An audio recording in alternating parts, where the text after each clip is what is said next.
제가 두 개 소개한다고 했는데요. 아마 요것은 짧을 것입니다. 요거는 뭐냐면 황필구 신부의 채널인데요. 이 신부님 채널은 제가 되게 우연히 알고리즘이 우연히 저에게 갖다 준 채널인데, 제가 그때 이제 그 이동진의 파이아키아 뭐 꾸준히 듣고 있기도 하지만, 공부 채널들 있죠. 뭐 김지은의 정치 플레이 이런 거, 그건 좀 시사적인 거기도 하고요.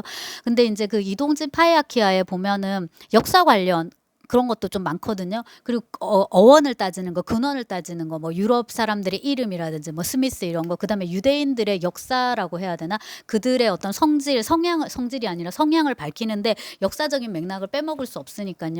뭐 그런 것들 해서 교양이 집사 재생 목록에 있는 그 영상들이 되게 좋은데, 그래서 아마 역사를 그때 많이 이제 뒤지다 보니까는 그 채널이 저한테 온 것 같은데요. 황필구 신부는 말 그대로 신부이고요. 그 지금 그 사목 활동이라고 하나요? 뉴욕 어디 브루클린 교구인가 어디에서 뭐 본당 신부, 주임 신부 그런 거 있죠, 그죠? 그러니까 신부님으로 실제로 사람들하고 이렇게 부대끼면서 신부님 생활을 하시는 분입니다. 그러니까 이제 제가 떠올릴 수 있는 제일 멋진 신부는 가시나무새에 나왔던 랄프 드브리카스인가요? 그 리처드 챔벌린이 연기한 키 되게 크고 잘생긴 매기하고 사랑하게 되는 신부님 있잖아요. 그런 뭐 신부님이라든지 뭐 멋있죠, 신부. 예. 그리고 이제 움베르토 에코의 어딥니까? 장미의 이름. 거기다 젊은 신부들이잖아요. 그래서 되게 멋있는데, 이 황필구 신부의 채널은 이분은 이제 신부인데 그 일상생활에서 겪는 얘기도 나중엔 조금씩 넣더라고요. 근데 이제 처음에 알게 된 것은 서양사를 강의를 해요. 신부님이 서양사를 강의를 하는데, 신부님이다 보니까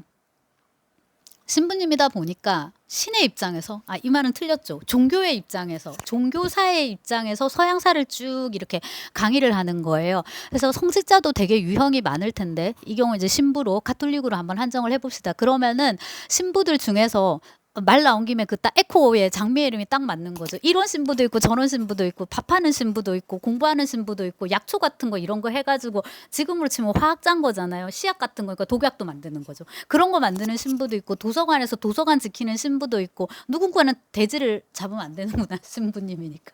불 때는 신부님도 있을 거고, 다양하고, 심지어 뭐예요? 그 지식에 가닿기 위해서 동성애적인 의미로 해서 몸을 파는 그런 신부도 있고, 다양하게 또 그걸 사는 신부도 있고. 근데 다양한데, 아무튼 조금 이제 거칠게 요약을 하자면은, 사람들하고 부대끼면서 사람들의 그런 고민을 이렇게 이야기로 들어주고 또 그 무게를 덜어주는 그런 일에서 또 많은 어떤 보람을 느끼는 신부님도 있을 것 같고요.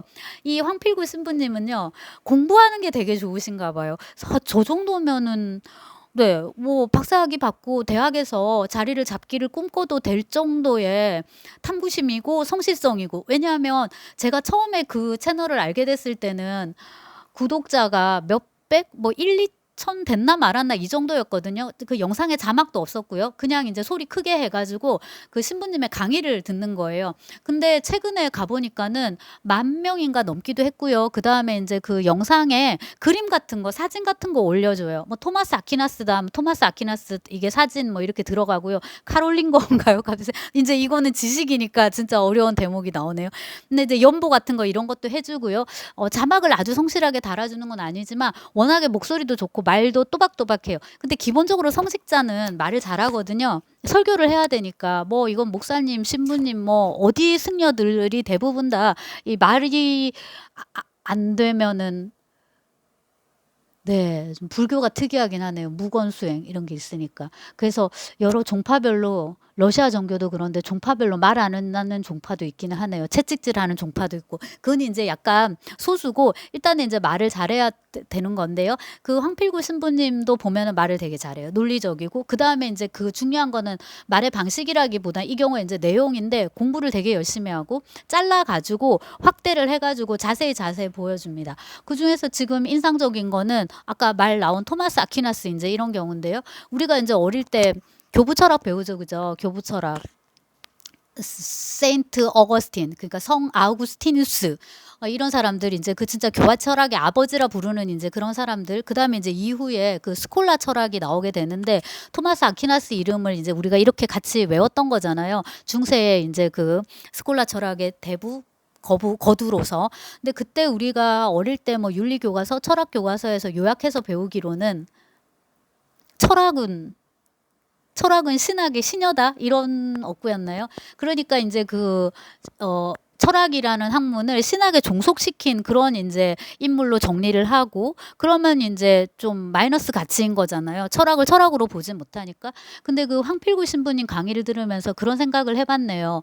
기본적으로 이 신학이라는 거, 사실 기본적으로 신이라는 거는 말해질 수 없는 어떤 존재인 거잖아요. 근데 학문이라는 거는 기본적으로 말을 해야 되는 거잖아요. 어떻게든 말을 해야 되거든요. 자연과학조차도 이렇게 데이터를 이제 낸단 말이에요. 내는데 그거를 어쨌거나 뭐 그래프로 정리를 하고 수식으로 정리를 하고 뭐 어떻게 하든 하더라도 일단은 말을 해서 이렇게 수식으로 만들고 이게 다 말이에요. 말의 두께거든요. 이거는 여러분 뉴턴의 프린키피아입니다. 제가 다 읽지는 못했는데 읽을 수가 없어요. 너무 어려워서 수식이. 근데 저는 오히려 이제 말 부분을 위주로 이제 읽고 있는데 운동의 법칙에 대해서 말로 설명을 하는 거잖아요. 말을 하지 않을 수가 없죠. 학문이라는 게 비슷하게 다윈의 지금 종의 기원도 있는데 마찬가지인데 자, 근데 이제 신이라는 거를 학문으로 하려고 하는 거예요. 이거 자체가 굉장히 불경한 일이었을 거란 말이에요. 근데 이제 신학이라는 게 신에 대한 학문인 거잖아요. 물론 이 학문을 하도록 만들어 주신 존재도 누구예요? 하느님인 거죠. 그래서 아우구스티누스의 고백이나 이런 책들을 읽으면 시간이란 무엇인가 물을 때도 그렇죠. 하느님이 나에게 이런 축복을 준 거예요. 이 건강한 몸과 건강한 지성 이런 거를 줘가지고 나로 하여금 시간의 존재를 묻도록 해주신다. 이렇게 은총을 베푸셨다. 그러면 그 답이 뭔지도 알 수 있게 저에게 은총을 내려주십시오. 뭐 이런 식의 화법이란 말이에요. 비슷하게 이제 토마스 아퀴나스를 보면 신이라는 것이 학문하고 결합되지 않았던 시절에 신학이라는 학문을 말하자면 만든 거잖아요. 그래서 우리가 어릴 때 달달 외웠던 철학은 신학의 시녀다. 그것이 조금 윤색을 하면 신학이라는 학문을 이제 철학의 부분 집합인 거죠. 어쨌거나 그렇게 이제 우리가 봐야 될 건데 신학이라는 학문을 최초로 정초한 사람 그렇게 볼 수 있을 것 같고 토마스 아퀴나스가 뭐 그 신학에서 갖는 입지는 엄청난가 보더라고요. 그리고 이제 이런 식의 어떤 관점이 역사에서 일반적인지는 모르겠어요. 사실 제가 되게 열등감이 있거든요. 역사를 잘 몰라가지고 잘 알고 싶은데 잘 모르는 그리고 대학교 1학년 때 서양문화사 C뿔 받아가지고 완전 좌절했었는데 그 와중에 조교 오빠가 너는 소설을 쓰겠다는 곳이 지금 서양문화사를 딴 것도 아니고 서양문화사를 러시아어 이런 것도 아니고 서양문화사를 네가 지금 C뿔을 받았냐고 너무 그때 이제 충격을 받고 제가 이 얘기를 왜 하죠? 아무튼 3학년 때 여름방학 때 학점 세탁해가지고 다시 이제 A0로 A뿔은 이제 걸려가지고 안 되고요. 법적으로 안 되고 A0로 올린 기억이 있습니다. 근데 그거 가지고 지금 역사를 못하는 게 세탁이 되지는 않고요. 아무튼 그래서 이 역사를 못하는 거에 대한 열등감이 되게 있는데 그러니까 역사적으로 토마스 아퀴나스를 어떻게 자리매김하는지는 잘 모르겠지만 신부님이 보는 시각은 이렇구나라는 거에 이제 또 도움을 많이 받았고 그 다음에 또 하나가 피에르 아벨라르 채널도 지금 막 떠오르는데요. 그 아벨라르는 엘로이즈하고 사랑했던 그 이제 아벨라르인데요.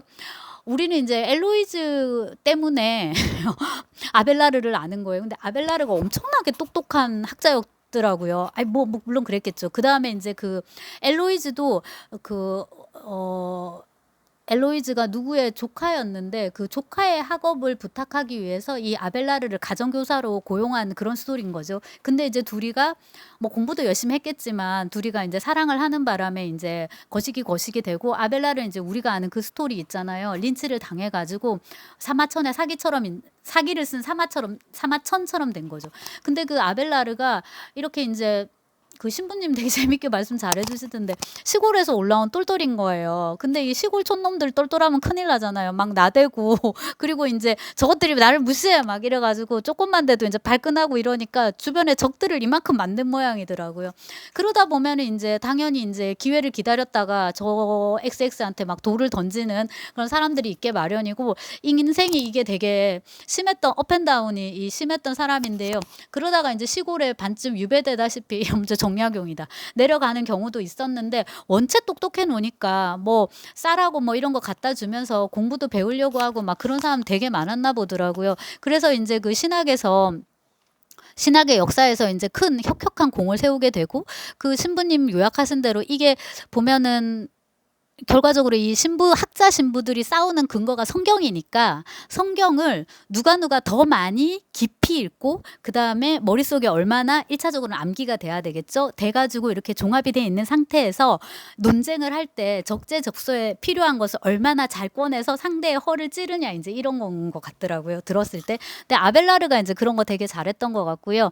얘기한 김에 아벨라르의 짝꿍이었던 엘로이즈는 우리는 그 두 사람 서한 그거를 읽잖아요. 그래서 어릴 때 읽을 때는 이 아벨라르하고 이제 하나는 신부고 하나는 이제 그런 앳된 처녀였으니까는 이 엘로이즈가 굉장히 이렇게 낭만적이고 이른바 플라토닉한 사랑을 한 걸로 알고 있는데 둘이가 아이도 낳았던가 아무튼 네, 깊은 관계였고요.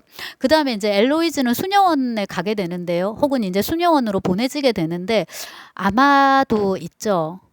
이건 제가 그냥 여자의 느낌입니다. 아마도 질투가 나가지고 아벨라르가 나랑 이제 못 살 거면 딴 남자하고도 살지마 아마 이런 식으로 해가지고 수도원으로 보낸 거거나 이제 뭐 가라고 종용한 거가 아닐까라는 생각이 들긴 하는데 아무튼 그 중세에 태어나서 그렇지 이 엘로이즈도 보통이 아니었던 것이요. 그 수녀원에 들어갔잖아요. 거기서 아이고 내 팔자야 네 팔자야 꺽꺽 대지도 않았거니와 그러지도 않았거니와 그 다음에 이제 뭐 조용히 뭐 이렇게 앉아가지고 뭐 뜨개질하고 뭐 이런 것도 아니고요.